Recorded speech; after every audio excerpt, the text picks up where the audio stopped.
Welcome to Life Words Day by Day, where we're studying 1 Corinthians chapter 14. And yesterday we saw that when we gather together as a church, there is to be the peace of God among us, because God is not the author of confusion. And the broadcasting of God's peace requires this.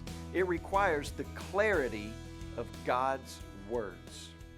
First century church life was a little bit different than what we have today.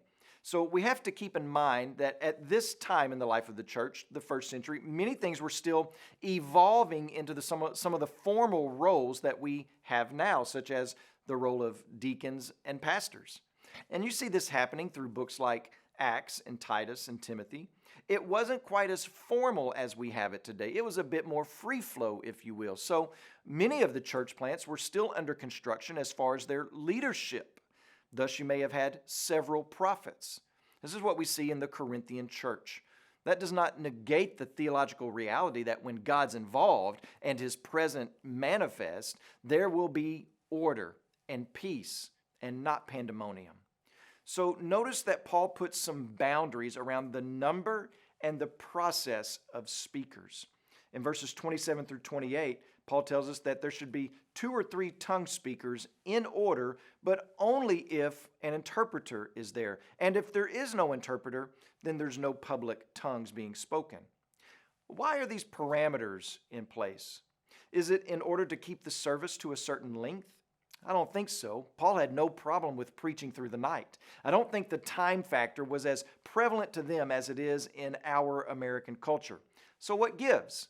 Well, let's continue to look at the text to see if we get any other clues that can help us.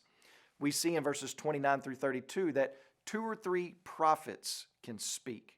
So as with those who may speak in a tongue, so it is with prophets who present a clear word from God. There is a limit and a process. No more than 3, and if God reveals a word to one prophet in the moment, then the prophet speaking is to stop, sit down, and hear this real-time word from God. So you see this process and the limit of the number of prophets, and the design was so that the clarity of God's word would be prominent, so that people would be built up by the word.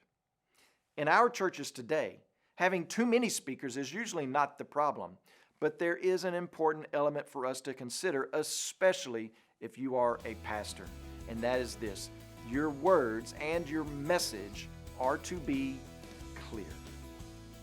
When you pray today, please remember Stan Scroggins and his family, our missionaries in the Philippines. And also remember the Zanaki Life Word broadcast that's heard in Tanzania.